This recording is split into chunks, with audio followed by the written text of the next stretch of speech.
Tayo ay nabubuhay sa mundong may liwanag at dilim.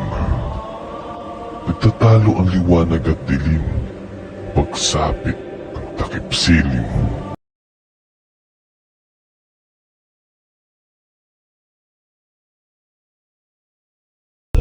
For more than 10 minutes. Since that time, this creature has not been seen again. They believe it could reappear at any moment. Could what we see on the screen be a goblin? Tell me what you think. Strange, no? Number 4. Pero amazing. Diba? Ano to?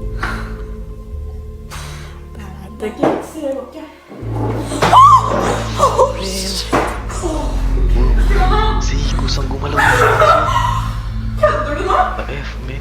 Vet du hva, nå kan jeg få gå hjem, eller? Helvete, hele den driten ligger jo.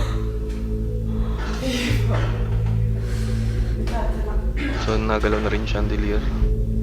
Sjekka.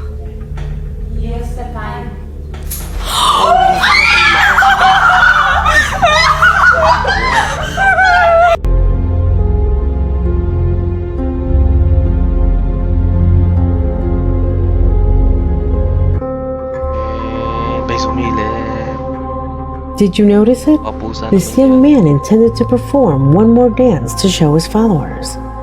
However, a disturbing event is seen on the stairs behind him, where he proceeds to edit his own recording so that the others would realize what had happened during the video. A disturbing event.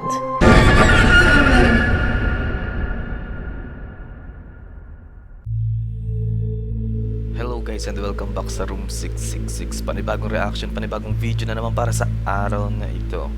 So kung hindi ka pa nakasubscribe and bago ka lang po sa ating channel, please subscribe and like, comment, share na rin yung mga videos natin. So alam ko matagal ako nawala, pero hindi naman ganun katagalan. Medyo naging busy lang, no? So sorry na agad. Sorry na guys.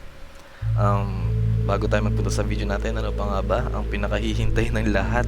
Ang shoutout natin. So shoutout muna kay Raj Art, kay Cedric Urbino, kay Crystalline Garcia Balagtas, kay Richard Alan Correa Buhain, Angela Rebello, kay Kidman Ace, kay Mr. Bond, kay Ma'am Marites Guevara, kay J.E. Love, kay Rizzy De Vera, and kay Ventus Hearts.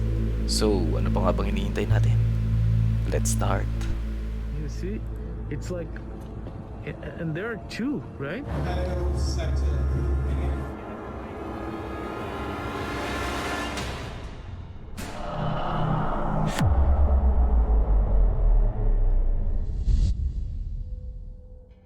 Whether you're a sports fan or not, you can probably predict what you'll see in a sports press conference. Questions about the game and future training, and maybe a little prying into players' personal lives. However, this clip from Air Marshal Sports TV is definitely stranger than the typical sports interview. In this video, two basketball players from the Golden State Warriors, Draymond Green and Festus Ezeli, give a press conference about a recent NBA game. The reporters ask Ezeli a question, which he spends a few seconds answering. It might seem natural at this point to keep your attention on Ezeli, since he's the one speaking. However, if you watch Green, you'll notice some very unusual behavior. Loko na tawid. Stock up ah. But it's been a heck of a ride, to be honest. Guys, nakanganga lang siya. Yeah, I was kind of Weird. I was a little down when I found out I was injured and I had to have Ba't kaya nagaganto siya nag-stock up? surgery again, or with another knee. But Grabe, stock up lang talaga siya. His jaw hangs slack and his eyes seem unfocused and dazed. Possible ba to?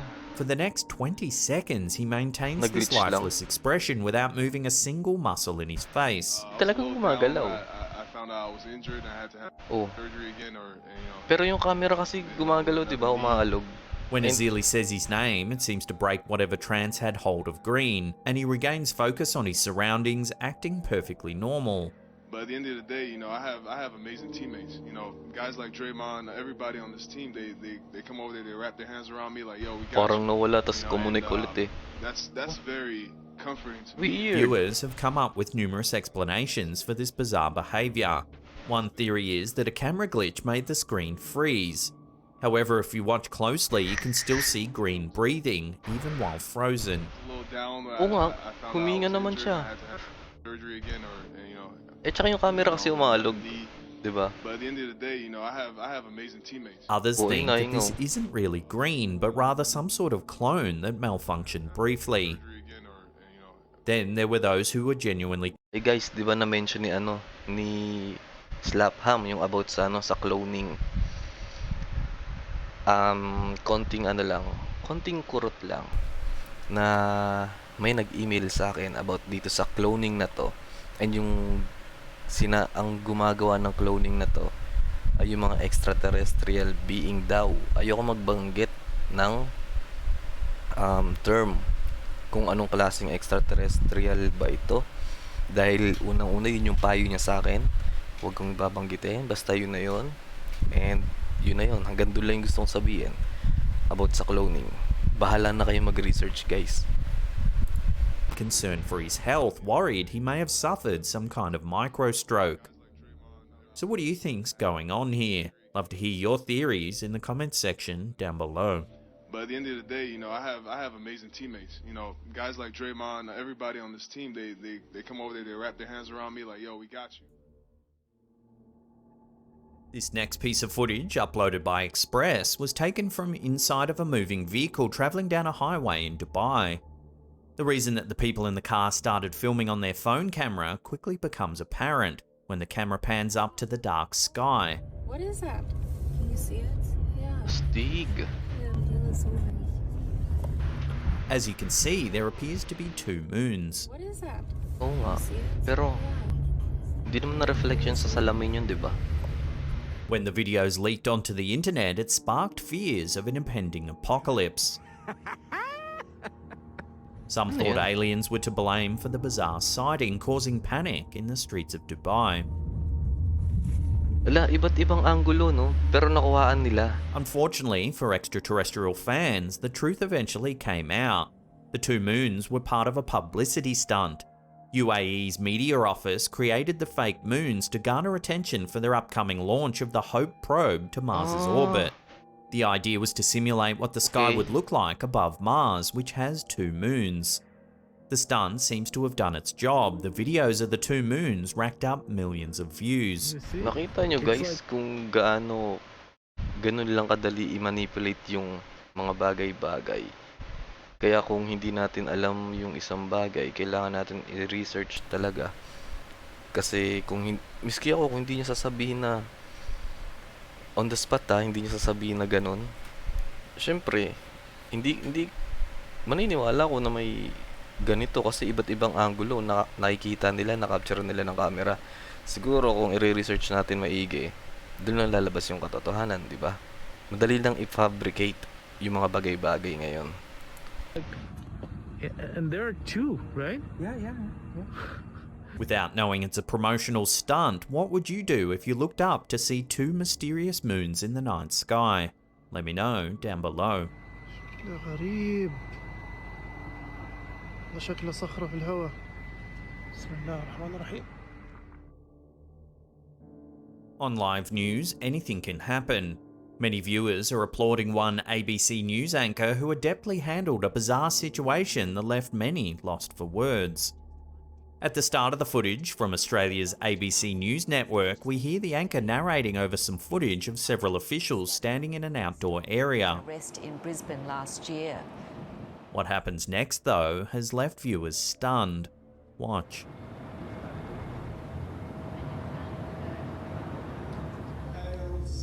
Whoosh. For several seconds, viewers can see what appears to be a satanic ritual.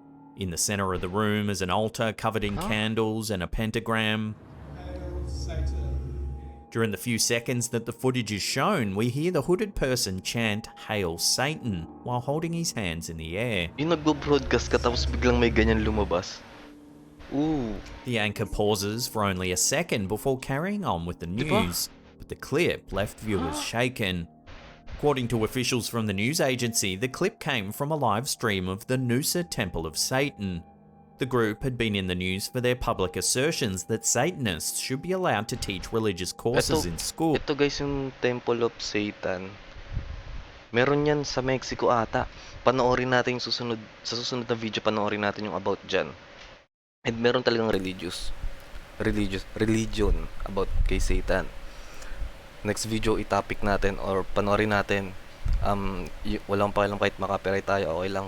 Papanood ko sa inyo. Doon kasi ini-interview nila, ang channel pala nun ay Vice. So, ini-interview nila yung founder. Diba? Tapos sinaselebrate nila may mga festival sila about sa ganun. Panoorin natin next video. The clip had been inserted into the other story by mistake, or so the officials claim. Was this really an unfortunate accident or a deliberate satanic sabotage? Recent outages have shown how... This next clip, shared to TikTok by the Global World News, shows something truly bizarre happening. The somewhat blurry footage is recorded near a small river in Haryana, India. There are several people standing along the shore when there's suddenly a disturbance in the water. Take a look. Umaangat eh, no? Wow, astig. Anong tawag sa fenomeno na to? As you can see, a large mass of earth rises up out of the water. Ang galing eh, no, guys? Alam nyo, guys, ganito yung nangyayari sa ano eh. There have been a few theories about what could have caused this strange... Wait lang, ganito yung nangyayari. Meron ako, di ba, may mga alaga kasi yung exotic animals. So, hindi lupa yung nilalagay ko.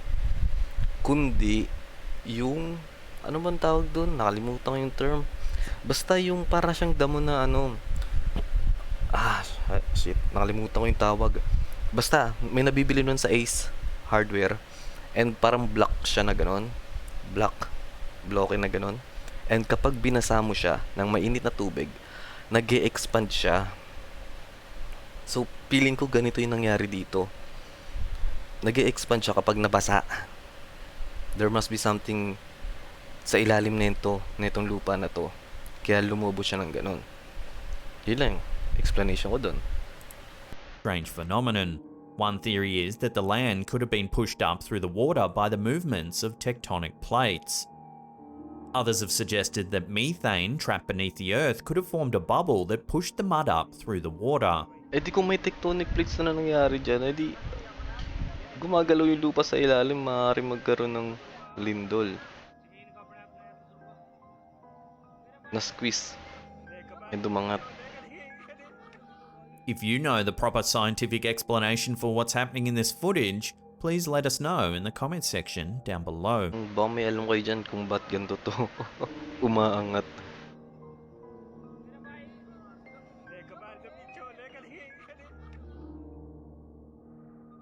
This footage shows a bizarre new way to affect the weather. With temperatures soaring in the UAE and not a lot of rainfall, residents of the desert country have a hard time beating the heat. This video shows a very different side of the UAE. In the footage, we see heavy rain pounding a local beach. Eto guys, itong cloud seeding na to na sinasabi nito ni Slapham. Ang cloud seeding ay napo-form sa pamamagitan ng paglalagay ng mga salt sa himpapawid. And kapag nilaglag yung mga salt na yun, ay makaka-form ka ng rain. Which is nagkaroon ng ganito. Nagkaroon ng ulan ng malakas. Baka nasobran sila sa salt. The downpour is so heavy that it's difficult to see. While the sight of such heavy rain may seem strange for the UAE, the video becomes even stranger when you discover that the storm was 100% manufactured. It's a process called cloud seeding. Using drones, officials in the UAE emitted electronic charges into the clouds hanging above the area. The electrical charges alter the microphysical processes within the clouds, forcing them to release more precipitation. The process can be used to reduce excessive heat in the air and to increase the amount of water available in areas where drought is common. Not everyone is sold on the concept of cloud seeding. Some believe that this process is merely an excuse for governments to control the weather for other more sinister purposes, such as controlling global warming, the population, military. Di ba guys, meron naman talagang may instrument naman talaga na nagko-control ng weather. Alam niyo yun, yung sa Project HARP. Yun, isa pa yun, nagko-control ng weather. So kaya si Marcos ay, may singit ko lang si Marcos ay nag-invest din siya ng, gumawa siya ng project na tunaw ng bagyo para hindi na tayo bagyuhin. Kaso nga lang hindi na napagpatuloy ni Marcos yung project niya na yon. Anti-storm, anti-typhoon. Weapons testing, public health and flooding. So could this theory really be true? Have you ever heard of cloud seeding? What are your thoughts? Should we really be meddling with the weather? Let me know your take in the comment section down below. Luisito Communicates is a YouTuber who reviews new products and makes recommendations to his followers. In this particular review, something strange in the background has drawn viewers' attention. The video serves as an advertisement for a charging device. Over the course of several minutes, the YouTuber demonstrates various features of the device in what seems to be his home. About 10 minutes into the video, the device is placed near the edge of a bed. The YouTuber continues talking about it when something strange happens in the background. Take a look. Yung duwende guys, ito. Uy, nag-blink For a split guys. second, you may see the gnome in the background blink. Nag-blink yung duwende, oh. The YouTuber carries on with his promo, not seeming to notice that the gnome has moved. The viewers immediately picked up on the strange incident, discussing it in the video's comment section. Some viewers think that the blinking was most likely some sort of strange camera effect, while others are certain that the gnome is possessed or somehow sentient. Others think that the YouTuber just slipped the edited footage in there to generate some extra views. Possible. So could this gnome really be alive, or is it all just a publicity stunt? Now if you want to see some more creepy videos, then check out that link on the top there. So ayun guys, dyan na natatapos ang ating video for today. So i-upload ko ulit bukas. Gagawin ko ng reaction yung sinasabi kong Church of Satan sa Mexico. Hindi ko sure kung anong bansa, basta Mexico yun, alam ko. Yun yung pagkakalam ko. So hanggang dito na lang muna guys. Maraming salamat sa panonood and bye. Sarado ng mga isipan, sigurado na may pagsisisihan. Sa daloy ng mga isipan, siguradong kita ko karunungan. Huwag mo sara, tatlo mata, para makita rin to ng iba. Tumatak na sa utak nila, sistema minanipula. Buksan mo na, tatlo mata, buksan mo na.